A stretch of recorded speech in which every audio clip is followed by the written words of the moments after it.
What if I told you that one of the biggest expenses you could face in retirement may be something Medicare was never designed to pay for? You've worked for decades, contributing to Medicare, saving in your 401k, IRA, pension, or other retirement accounts. You finally get to retirement thinking, I have Medicare and I have my retirement savings. I'm prepared. And then somebody you love can suddenly no longer bathe themselves, get dressed, use the restroom. They can't be left alone because of cognitive decline, and they may need somebody in the home for hours every single day. And suddenly, your family learns a very expensive lesson. Medicare and long-term care or living benefits are not the same thing.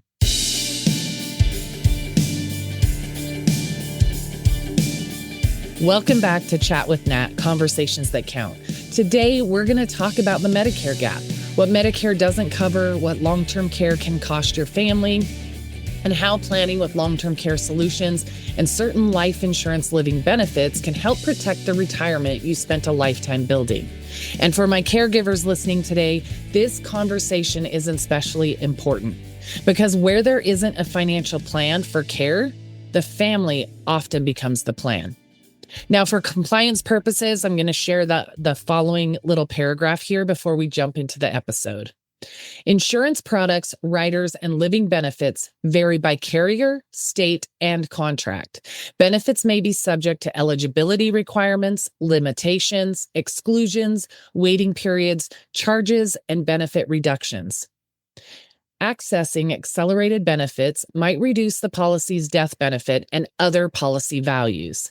This episode is for educational purposes only and should not be interpreted as a guarantee of benefits or individualized financial, tax, or legal advice. Okay, got that out of the way. Let's jump back into this episode and let's start with the big Medicare misconception, okay? Medicare is incredibly important, but Medicare was never intended to pay for every expense associated with aging. Original Medicare covers things like hospital care, physician services, medically necessary treatment, and certain skilled services. But Medicare specifically says it generally does not cover long-term custodial care when that is the only care you need. So what does custodial care mean? It's the stuff that families deal with every single day: bathing, dressing, eating, toileting, getting in and out of bed, moving safely around the house, supervision because of cognitive impairment. Medicare may cover qualified skilled nursing or rehabilitation for a limited period. For example, Medicare Part A can cover skilled nursing facility care for up to 100 days when the requirements are met. But that is not the same as Medicare paying for 100 days of ordinary long-term custodial care. That is an important distinction. Medicare also doesn't pay for 24-hour care in your home, meal delivery, homemaker services unrelated to a covered care plan, or custodial personal care when that's the only care you need. So here's the question I want every family, everybody listening to this episode to ask. If mom or dad, if my husband, if a child needed help every day for the next 3 years, but doesn't need to be in a hospital, who pays for it? And that's where this week's conversation starts. Look, the numbers should get our attention. Here are a few statistics I want you to sit with as you think through this topic. Government research tells us that 70% of adults who survive to age 65 develop severe long-term services and support needs before they die. And a more recent federal analysis says that roughly 1 in 5 Americans turning 65 today could incur more than $200,000 in long-term care costs.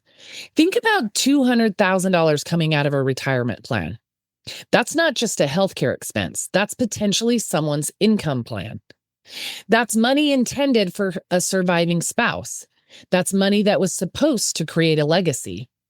That's somebody's house, somebody's retirement lifestyle. And when the money isn't there, the care does not magically disappear. It frequently shifts to the family.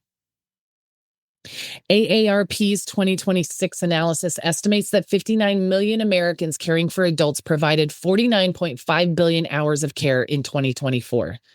The estimated economic value, over $1 trillion. That's $1 trillion of caregiving, the majority of which was unpaid. And that should tell you something very important. America already has a long-term care system. A huge part of it is called family. When there isn't money, the family pays in other ways. When we talk about becoming a financial burden on our children, I don't say that to shame anybody. Okay? I say it because we need to understand what paying for care really means. Sometimes the family pays with money. Sometimes they pay with time. A daughter cuts her work hours, income. A son takes unpaid leave, retirement savings. A caregiver stops contributing to their own 401k. Career advancement. Someone turns down a promotion because their mom can't be left alone. Relationships. One sibling becomes the primary caregiver while everyone tries to figure out who's responsible for what.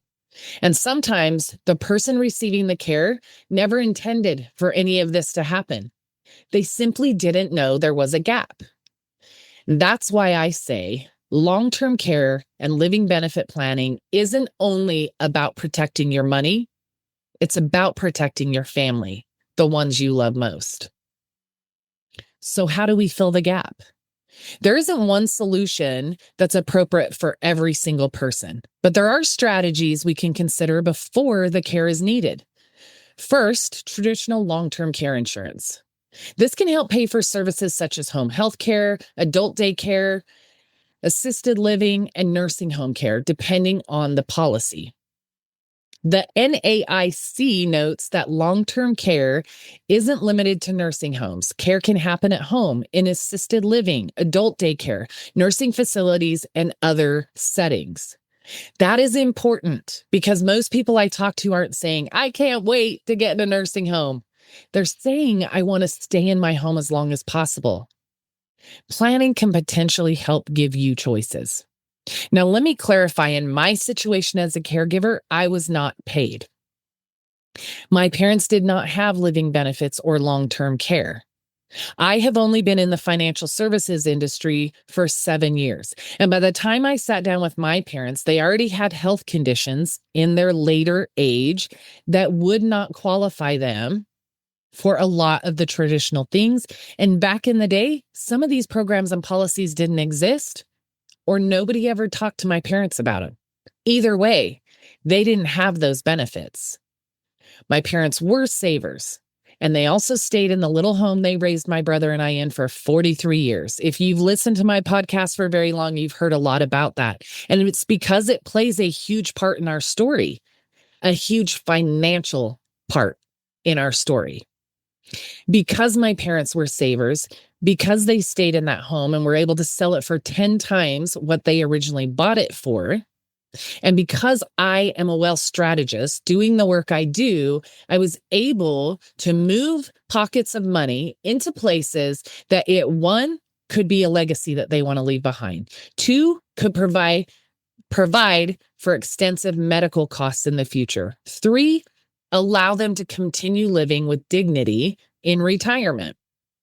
Okay, so that's what I'm talking about when I say planning can potentially help give you choices. That is why I talk about the importance of having the hard conversations before you ever need to. Before you ever need to. So everybody already has an idea of what mom or dad wants, what their spouse wants, what their children want, if anything should ever happen to them. And then you can start to do the research of what does that cost. And make sure that part of your financial plan includes those expenses. Now let's talk about life insurance, with living benefits. This is another area most people often don't know exists. We traditionally think about life insurance as, I die, my family gets money, right? But actually, almost all of the life insurance policies I work with offer riders or features that you can attach to to the life insurance plan itself that can allow qualifying policyholders to access a portion of their death benefit while they're still alive. Depending on the specific policy, those benefits may involve qualifying terminal illness, chronic illness, or long-term care needs. Okay? Now, let me pause there for a second and say, here is the plus of that. And here's what I always tell my clients. When you look at, now I already talked about a long-term care standalone policy, and you can get those. And having that, if you ever need it, is better than not having it by a long shot. However, should you be one of the 30% of Americans who don't ever need it, you have now paid into a policy that never pays out.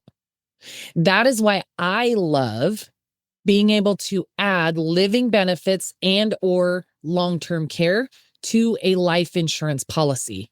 Because first of all, adding those riders onto a life insurance policy is a minimal expense. And it means that your life insurance and what you pay for it pays out in the long run. So what I mean by that is if you need those benefits while you're still alive, they are there to access. You are now accessing the money in the policy that you have paid for months, years, or even decades. Okay? If you don't ever need them, your life insurance policy is still going to pay out to your beneficiaries as part of the legacy you live behind to help cover expenses, to help cover loss of income if you were to pass early in life as a benefit. It's still going to pay out. So everything you're paying for pays out one way or another. Okay. So the NAIC, I keep getting tongue twisted on that one. The NAIC explains that a long-term care rider can allow part of life insurance death benefit to be used for qualifying long-term care expenses. It also describes accelerated death benefits, sometimes called living benefits, that allow access to part of the death benefit under specified circumstances. Now, I want to emphasize not every policy has these benefits, and not every rider works the same way. Hence the clause I read before we jumped into this episode. It is important that you sit with somebody who can help you walk through exactly what it is you want to have in place, what that looks like, how it can be included in a life insurance policy, what the cost of it is, how to access it, what the requirements are for each scenario, etc. Okay? Eligibility requirements, waiting periods, benefit amounts, reimbursement versus indemnity structures, costs, and the effect on the remaining death benefit can vary significantly. So when you have to access these, it's going to change what your death benefit looks like in the future upon your passing. That is important to know. That is why in the work I do, I provide the level of education that I do. I want people to know if you have a $500,000 policy and you use 300,000 of that in living benefits for care, there is only 200,000 left to pay out to your family when you pass on. Okay. So it's all of those things. You cannot just ask the question, do I have life insurance? You have to ask, what does my policy actually do for me while I'm still alive? And because policies didn't used to include the things they have today, people don't realize that they exist. People don't realize that you can get additional life insurance. People don't realize that you might be able to upgrade the life insurance you have and add some of these benefits. So why does this matter to your retirement? Well, I want you to think about a scenario. I'm going to give you an example of two different families. Both retire with $750,000. Both believe they planned really well. And then they both experience a long-term care event. Okay. So both retire with $750,000. Both believe they planned well and both experience a long-term care event. Family A has no long-term care funding strategy. So every month they start pulling money from the retirement, $5,000, $8,000, $10,000, whatever it is that the care requires. Now we're not just spending the retirement assets, we're losing future growth because those assets could have earned interest and grown over time. So when you pull the money out, it's not there to continue earning interest in whatever financial vehicles you have it in. Depending on the type of account, withdrawals may have tax implications as well. Excuse me. So, for example, if you've saved this $750,000 and you pull $50,000 out in income per year in retirement, you're paying tax on $50,000. Well, now suddenly you need to start pulling out an additional $5,000 a month, which equates to another $60,000 a year, which can potentially, depending on the vehicle that money is in, require taxes on that additional $60,000 pulled out. Okay? Now let's talk about family B. They've planned for the possibility of long-term care needs. They have insurance benefits or dedicated assets designed to help cover qualifying care. Their retirement assets may not have to carry the entire burden. It's the same diagnosis, but a different financial outcome. And that's why retirement planning cannot simply answer, will I have enough income if everything goes right? A strong retirement plan also has to ask, what happens to this plan if I need care? So those examples there, family B had a plan. Therefore, that extra $50,000 a year or $5,000 or $10,000 or whatever the costs or whatever the care requires was not coming out of the $750,000 of retirement savings. It was coming out of a plan designed to help fund qualifying care. And therefore, the retirement assets remained in place. Here's the money tip I want to give you for this week. Do a long-term care stress test on your retirement plan. And long-term care in general is the care you will need in retirement. There are plans called long-term care insurance. There are also living benefits, okay? I personally have both because I do what I do and I know what I know now after this journey the last few years. That being said, it doesn't mean you have to have both. It means you have to have a conversation to understand what you already have in place. Now, there are people who don't qualify for life insurance, who already have diagnosis and can't get these benefits. There are other financial things you can do to save, as Plan B mentioned, a different account that is designated for care beyond the retirement savings. Okay, so it is important that you do this long-term stress test on your retirement plan. Take the amount you've accumulated for retirement and ask yourself this. If one of us needed several $1,000s a month of additional care for 3 years, where would that money come from? Now I want you to write that answer down. Would it come from your 401k, your IRA, your savings, selling investments, selling your house, or even from your children's money that they've been saving for their own retirement? And you may think, oh my gosh, that would never happen. I see it all the time. I am involved and a part of a lot of caregiving groups, and I hear all the time, my husband and I have completely drained our savings for retirement, taking care of my parents. And of course they did. What child is going to leave their parents destitute and without care? Right? Of course, you're going to step in if your husband needs the care. But in that situation, you may have lost his income. And so your retirement accounts aren't even continuing to get funded. So your retirement's already diminished, and now you've got to use it for care. Here's the other thing. You could possibly have an insurance or an asset based strategically and specifically designed to help address that risk. You could also answer that question by saying, I don't know. And that's not something to be embarrassed about. More people answer that question with I don't know than with A, B, or C. All it means is you have something additional to plan for. Medicaid is not the same as Medicare. One quick distinction: Medicare and Medicaid aren't the same program. Medicaid can help pay long-term care expenses for people who meet applicable eligible requirements, including financial requirements that vary by state and circumstances. So a lot of times I'll have people say, well, that's okay. I can get my loved one on Medicaid.